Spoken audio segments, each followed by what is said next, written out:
Standard RNA, it contains certain important enzymes, contains enzymes. इसमें present होते हैं बेटा enzymes. इसमें जो enzymes है उसमें है पहला reverse transcriptase. इंपॉर्टेंट एंजाइम है इसका रिवर्स ट्रांसक्रिप्टेज, जिसकी वजह से बाद में रेप्लिकेशन कर सकता है. Reverse transcriptase. इसमें दूसरा एंजाइम है प्रोटीएजेस. प्रोटीएजेस. इसमें एंजाइम है न्यूक्लिएजेस. इसमें एंजाइम है इंटीग्रेजेस.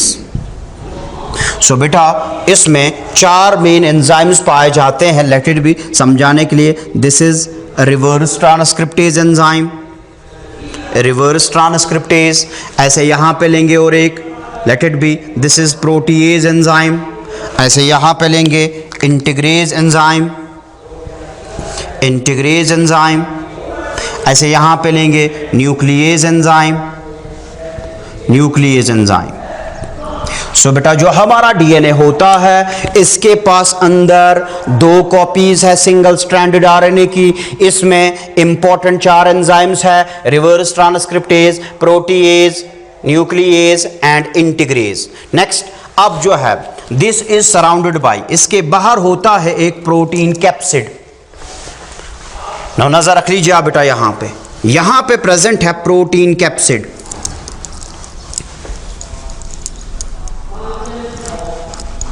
Protein capsid. It is surrounded by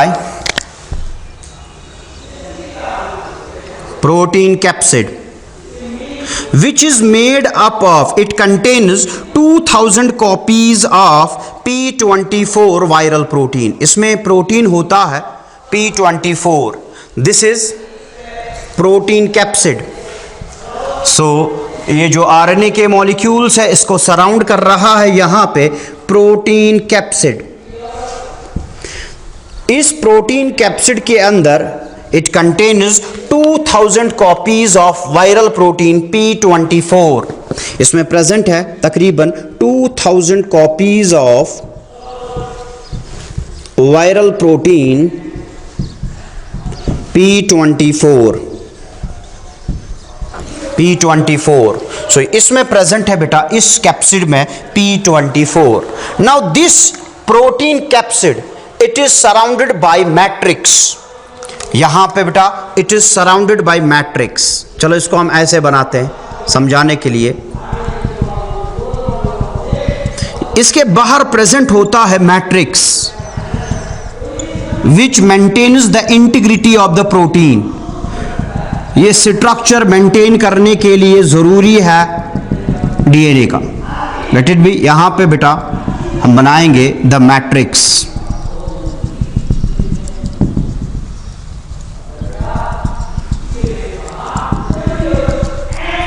so this is the matrix.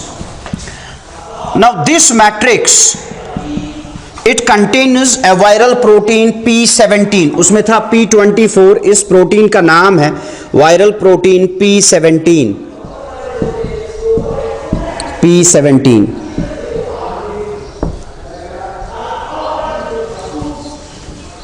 ये जो प्रोटीन है, ये जो मैट्रिक्स है, it is important for the integrity of the protein, integrity of the virus. Important for the integrity of the virus.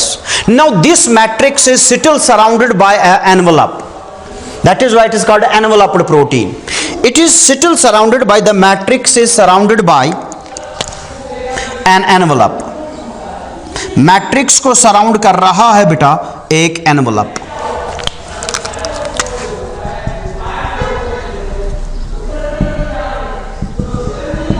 It is surrounded by an envelope. इसके बाहर present है एक envelope.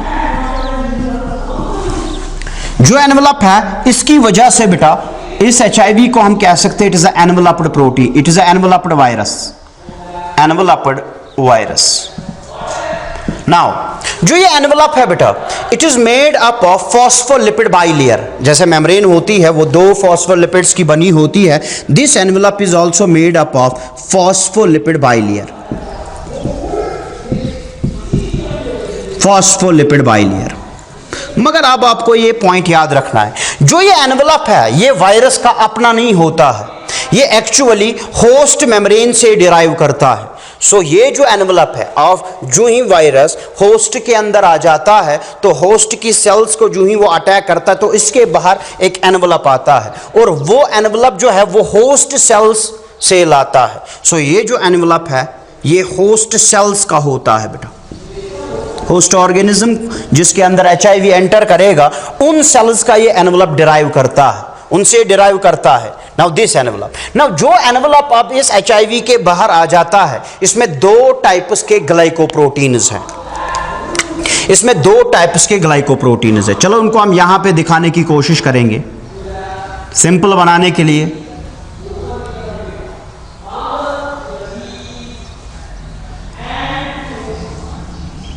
Now, this membrane, this envelope contains 2 types of glycoprotein. इसमें glycoprotein के molecules present होते हैं।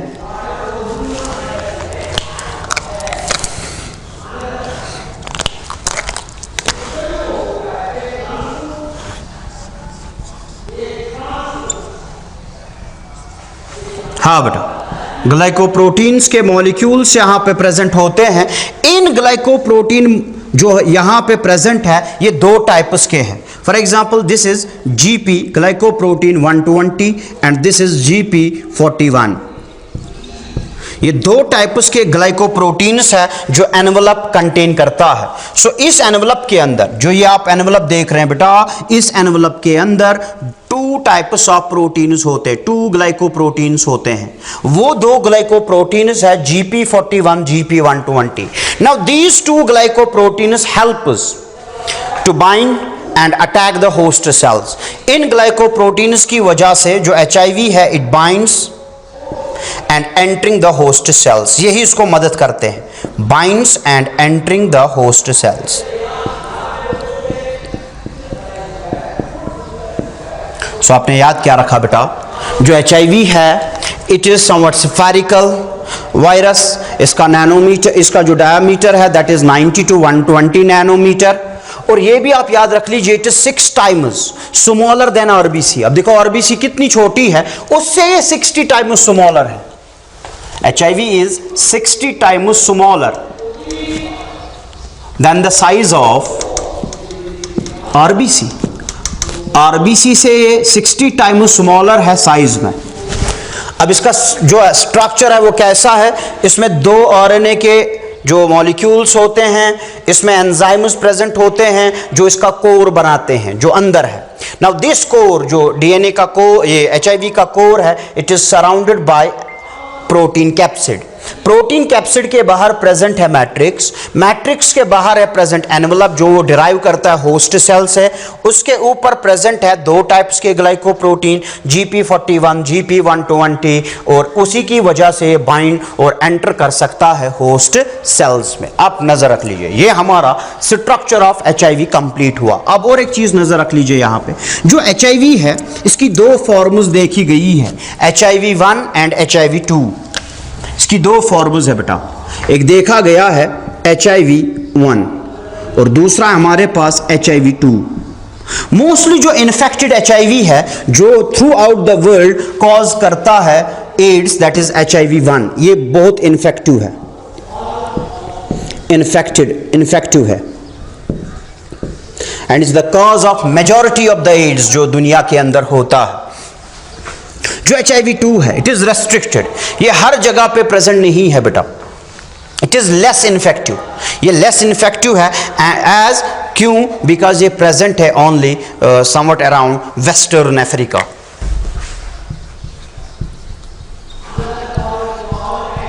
So it is less infective HIV2। सो जो HIV की फॉर्म जो मोस्टली इन्फेक्ट करती है ह्यूमंस को, दैट इज HIV1। अब देखो बेटा इस HIV की वजह से क्या होता है, अब नजर रख लीजिएगा बेटा, पैथोजेनिसिटी। ये HIV करता क्या है, एड्स हम पढ़ रहे हैं बेटा, तो ये स्ट्रक्चर जो है आप बना लीजिएगा और इसमें आप ये पॉइंट्स जो है वो याद रख लीजिएगा। नेक्स्ट चीज, तो एड्स का पहला पार्ट जो आ गया वो है कॉजेटिव एजेंट जो था HIV। ना नजर रख लीजिए आप बेटा, मेन डिजीज है हमारे पास एड्स। नाउ एड्स किससे हुई बेटा? इसका जो कॉजेटिव एजेंट है दैट इज HIV, वो हमने पढ़ लिया, इसका स्ट्रक्चर हमने डिस्कस कर लिया। अब दूसरा बेटा पैथोजेनिसिटी, ये जो HIV है करता क्या है बॉडी के अंदर जिसकी वजह से एड्स होता है। नाउ द पैथोजेनिसिटी, ये कैसे एक्ट होता है एज HIV, पैथोजेनिसिटी। नजर रख लीजिए बेटा, जो HIV है human immuno deficiency virus, it attack CD4 positive cells of the body. HIV जो है it mainly affects CD4 positive cells of the body, cells of the body. The CD is cluster of differentiation, इसको मैं आगे बताऊंगा immunology में, अब याद रख लीजिए this is cluster of differentiation. Body में बेटा जो CD4 पॉजिटिव सेल्स है, ये मैं आगे बताऊंगा ये क्या होता है, अभी आप फिलहाल याद रख लीजिए CD8 हमारे पास होता है ना बेटा। जो ये CD4 पॉजिटिव सेल्स हमारी बॉडी की है, जो HIV वायरस है ये इन्हीं सेल्स को अफेक्ट करता है। इनमें CD4 कौन कौन सी सेल्स है हमारे बॉडी में? इनमें प्रेजेंट है T helper cells, T helper cells, macrophages, macrophages, ये सारी इम्यूनोलॉजी में ये जो सेल्स है इनका रोल हम वहाँ पे देखेंगे। टी हेल्पर सेल्स, मैक्रोफेजेस, ऐसे हमारे पास है microglial cells, Langerhans cells, Langerhans cells et cetera. So ये जो हमारा HIV वायरस है ये इन CD4 पॉजिटिव सेल्स को अटैक करता है। Now after HIV virus binds with these cells, let it be, समझाने के लिए यहां पे आ गया HIV virus, let it be this is HIV virus, और यहां पे है सेल, इनमें से CD4 पॉजिटिव सेल। नाउ जब ये इसके साथ बाइंड करता है, ये HIV अपना जो रिवर्स ट्रांसक्रिप्टेज एंजाइम है उसको RNA जो है अलॉन्ग विद जो उसका रिवर्स ट्रांसक्रिप्टेज एंजाइम है वो ट्रांसफर करता है into the host cell. After binding, after HIV binds with the host cell, जो ही वो होस्ट सेल के साथ बाइंड करता है, it introduces its RNA and reverse transcriptase enzyme in the host cell. Now करेगा क्या? अब जो रिवर्स ट्रांसक्रिप्टेज यहां पे आ गया, that enzymes helps in the replication of enzyme.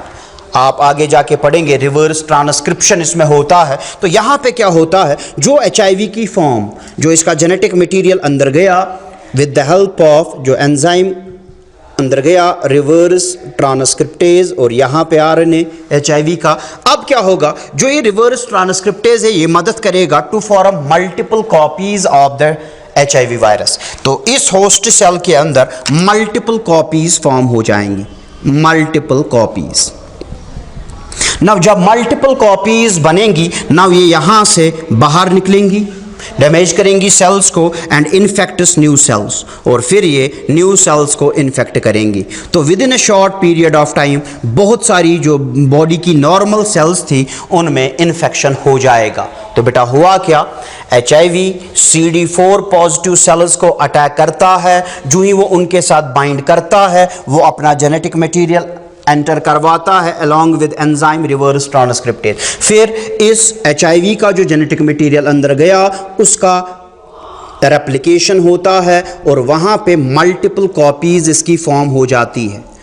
Now जो ही मल्टीपल कॉपीज बनेंगी, अब वो डिस्ट्रॉय सेल को करेंगे जिन सेल्स में वो है टू अटैक न्यू सेल्स, और विद इन अ शॉर्ट बहुत सारी जो न्यू सेल्स है वो इन्फेक्ट हो जाएंगी विद द HIV वायरस। अब देखो होगा क्या बेटा, अब अगर इन्होंने इन्फेक्शन किया, हमारे बॉडी की एक इंपॉर्टेंट सेल है T हेल्पर सेल्स, तो जितना HIV virus T helper cells को अटैक करेगा उतना ही इनका नंबर क्या हो जाएगा बेटा, रिड्यूस हो जाएगा। ये इंपॉर्टेंट सेल्स है T हेल्पर सेल्स। अब देखो बेटा होगा क्या, ये जो T हेल्पर सेल्स है, जो ही HIV ने अटैक किया T हेल्पर सेल्स का नंबर डिक्रीज हो जाएगा, T हेल्पर सेल्स का नंबर डिक्रीज हो जाएगा, नंबर डिक्रीजेस, नंबर डिक्रीज हो जाएगा।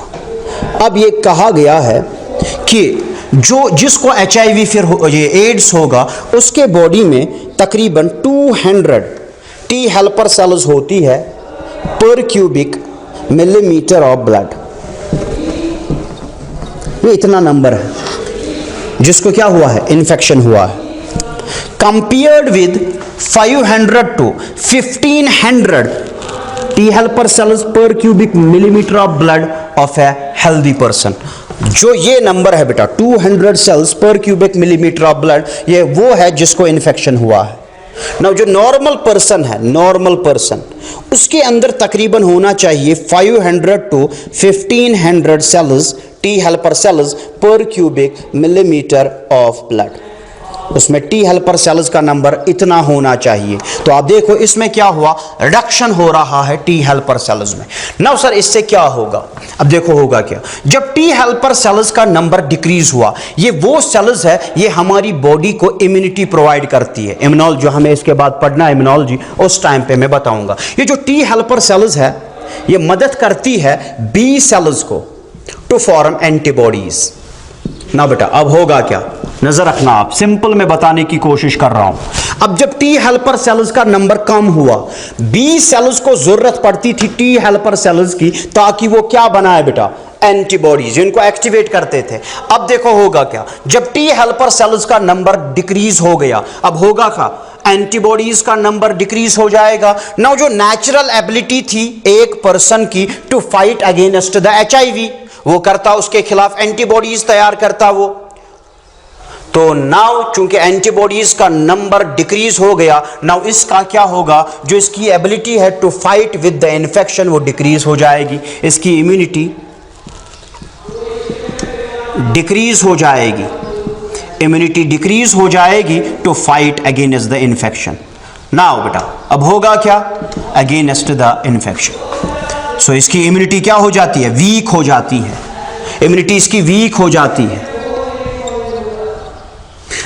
अब अगर इसकी इम्यूनिटी वीक हुई, अब जो भी पैथोजन आ जाएगा, इवन वीक पैथोजन भी आगे, वो भी इसको डिजीज कॉज कर सकता है। दैट इज वाई इसको हम कहते हैं सिंड्रोम। इसमें कलेक्शन ऑफ डिजीजेस हो जाती है एक इंसान को। क्यों? बिकॉज उसकी इम्यूनिटी जो है वो डिक्रीज हो जाती है। फिर से एक बार नजर रख लीजिए, जो HIV है बेटा, उसने इन सेल्स को अफेक्ट किया। These cells are called CD4 positive cells. ये क्या है मैं आगे बताऊंगा ना बेटा। जब उन्होंने इन सेल्स को अटैक किया, HIV ने जो ही इनको अटैक किया बेटा, ये इन सेल्स के अंदर अपना नंबर जो है बहुत ज्यादा इंक्रीज करता है और अटैक करता है फिर न्यू सेल्स को, जिससे वो अफेक्ट हो जाती है। नाउ जितनी सेल्स अफेक्ट होगी, धीरे धीरे करके उनका जो नंबर है डिक्रीज हो जाएगा, वो खत्म हो जाएंगी, किल हो जाएंगी। तो देखा गया है ह्यूमंस के अंदर जो टी हेल्पर सेल्स है उनका नंबर तकरीबन 200 सेल्स तक रहता है। इस कंडीशन में हम कहेंगे एक इंसान को जो है HIV इन्फेक्टेड है, उसको एड्स हो सकता है।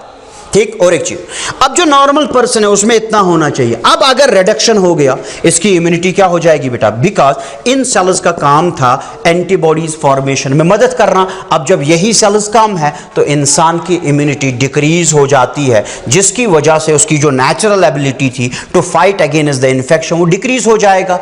दैट इज द रीजन हम कहते हैं बेटा जो एड्स है, it is a cell mediated immunity disorder. It is the disorder of cell mediated immune system.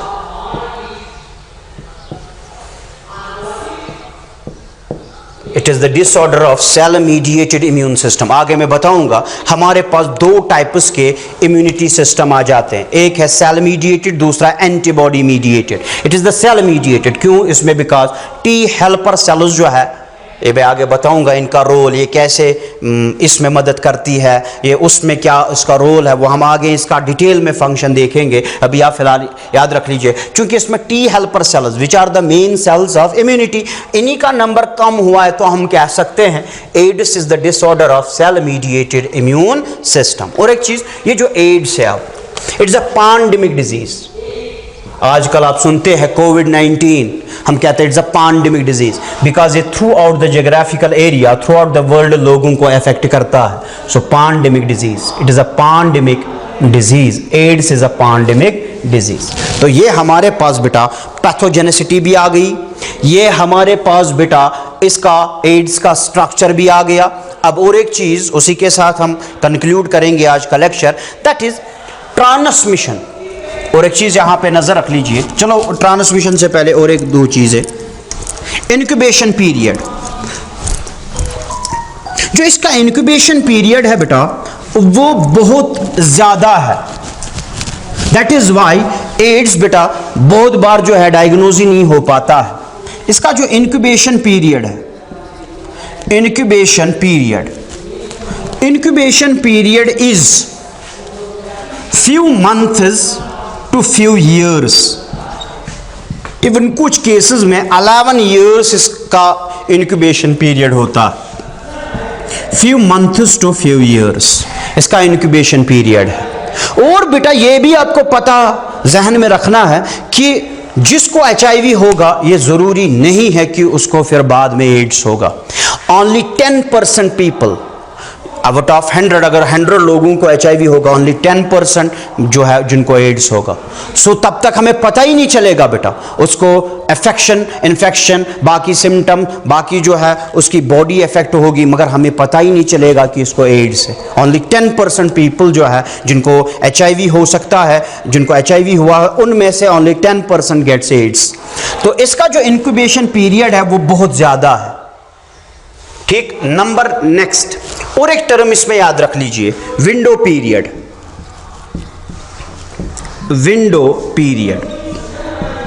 Window period क्या है बेटा? It is the period, it is the time period taken by the body to form antibodies against the antigen. Antigen के खिलाफ बेटा कब हमारी body जो है वो उसके खिलाफ एंटीबॉडीज फॉर्म करेगी, जो इसका विंडो पीरियड है वो भी बहुत ज्यादा है, दैट इज 6 मंथ्स। यानी अगर टेस्ट भी किया गया तब तक बॉडी डायग्नोज ही नहीं करेगी, हमें डायग्नोज ही नहीं होगा इसको एड्स है, बिकॉज बॉडी ने तब तक इसके खिलाफ कोई एंटीबॉडी नहीं बनाई होगी जिसको हम डिटेक्ट कर सकते हैं। सो इसका विंडो पीरियड जो है दैट इज 6 मंथ्स। ठीक बेटा, विंडो पीरियड क्या है बेटा? Time taken by the body to form antibodies against the antigen,